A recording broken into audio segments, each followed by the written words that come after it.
أما بعد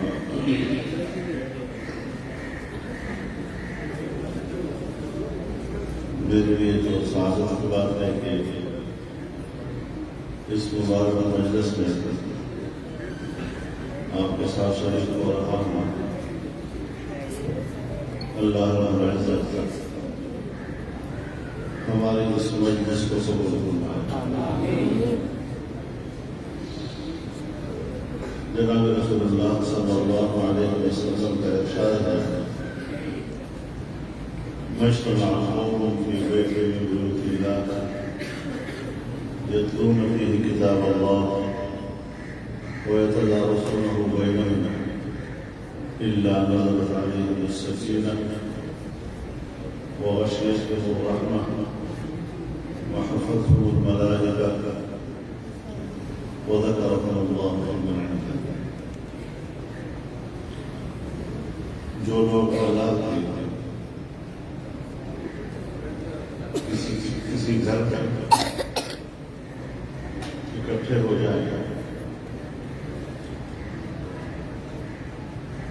اور اس کو قرآن کو پڑھیں اور ایک دوسرے کو سمجھائیں تو اللہ تعالیٰ ان کے اوپر پہلا انعام یہ فرماتے ہیں کہ ان پر سکینہ نازل کرتے ہیں۔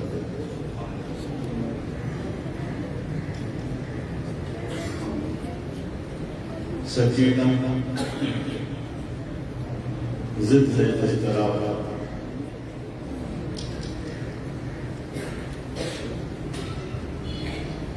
سکینہ سکون، طمانینہ، اطمینان، ضد ہے پریشانی، برادری،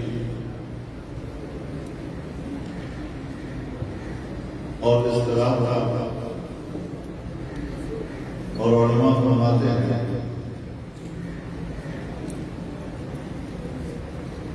کہ سکینہ قلب کی اس کیفیت کا نام ہے جس وقت اس پر انوار پر نزول ہو رہا ہے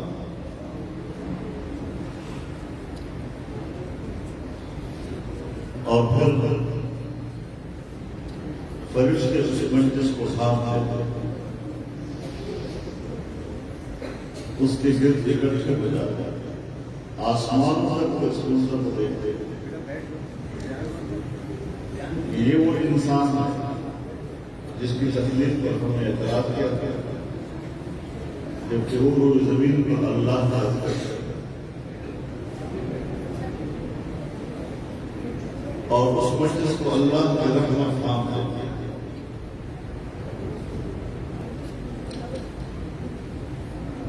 اور جب ہم یہاں اپنے ماحول میں اللہ کو یاد کرتے ہیں تو اللہ تعالیٰ وہاں اپنے ماحول میں ہمیں یاد کرتا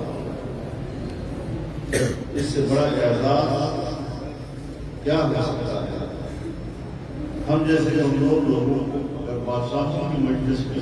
خیر سے یاد کیا جائے تو اس کو ہم اعزاز کرتے ہیں۔ تو اللہ رب العزت کے ماحول میں اللہ ہمیں یاد کرتا ہوا، اس سے بڑھ کر کسی انسان کے لیے کسی مسلمان کے لیے کیا اعزاز کر سکتا ہے؟ اللہ رب العزت ہماری اس مجلس کو جناب رسول اللہ صلی اللہ علیہ وسلم کی اس ارشاد کا مصداق ہے، لیکن ساتھ ہی جناب رسول اللہ صلی اللہ علیہ وسلم نے فرمایا من بطأ به عمله لم يسرع به نسبه۔ انسان کی ترقی اور ترقی کی طرف اس کی تیز رفتار اس کا دارمدار عمل ہے۔ عمل کے لحاظ سے اگر کوئی سسرو ہو گیا تو اس کا نظام اسے تیز رفت نہیں ہوئی۔ بدرم سلطان میں بڑے باپ کا بیٹا، بڑے باپ کا اولاد، یہ بات کافی ہے جب تک کہ آپ اپنے کردار کی وجہ سے بڑا تو اس لحاظ سے بھی یہ ساری چیزیں ہماری زندگی کو دنیا اور آخرت میں کامیاب بنانے کے لیے ہے۔ چنانچہ امام بخاری نے جب کتاب کا آغاز کیا تو طلباء کو متوجہ کیا کہ آپ اس علم کو حاصل کرنے کی نیت سے نکلے ہیں گھر اس کے لیے ضروری ہے کہ اپنی نیت کو خالص کریں۔ انما الاعمال بالنیات وانما لامرئ ما نوى فمن كانت هجرته الى الله ورسوله فهجرته الى الله ورسوله ومن كانت هجرته الى الدنيا تصيبها او الى امرأة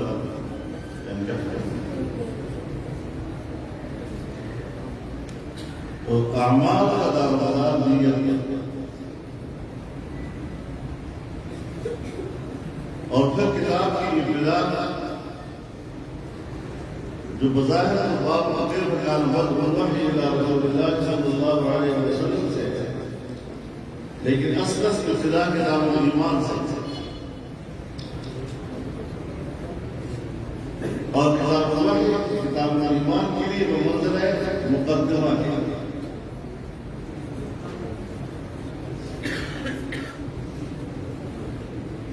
کتاب الایمان کے اندر جو احادیث پائی جاتی ہیں اس میں ایجابی پہلو ہے، یعنی آپ مؤمن ہیں ان چیزوں کی وجہ سے یہ کرنا یہ کرنا اور یہ کرنا، اور کتاب کی انتہا بھی امام بخاری نے کتاب توحید سے کی تھی، وہاں سب سے پہلو ہے آپ نے یہ نہیں کرنا یہ نہیں کرنا یہ نہیں کرنا، تب آپ توحید کا عقیدہ جو ہے وہ مضبوط ہے۔ تو اس لحاظ سے اب پوری کتاب اعمال کا لائحہ عمل ہے، رہنمائی ہے، دنیا میں رہنا ہے تو کس طرح رہنا ہے، اور اعمال وہ تو ظاہر ہے پھر آخر اس کا حساب سے ہو جائے۔ تو آخری باب امام بخاری نے فرمایا باب قول الله تعالى ونظر الموازين القسط ليوم القيامة وأن أعمال بني آدم وقولهم يوزن وقال مجاهد القسطاس والعدل الظلمية ويقال القسط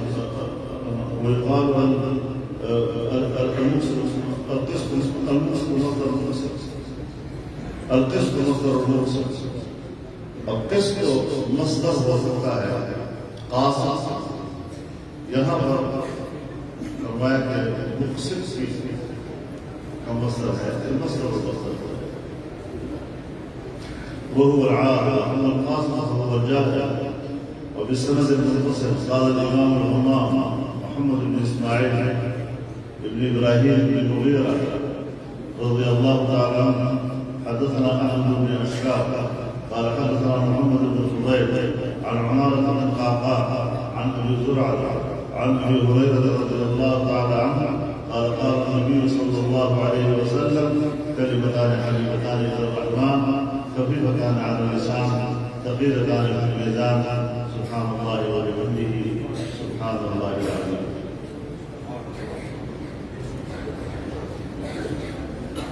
جناب رسول اللہ صلی اللہ علیہ وسلم فرماتے ہیں کہ جو مجلس پوچھنے سے پہلے تسبیح و تحمید پر ختم ہو، سبحان اللہم و بحمدک اشہد ان لا الہ الا انت استغفرک واتوب الیک، تو اٹھنے سے پہلے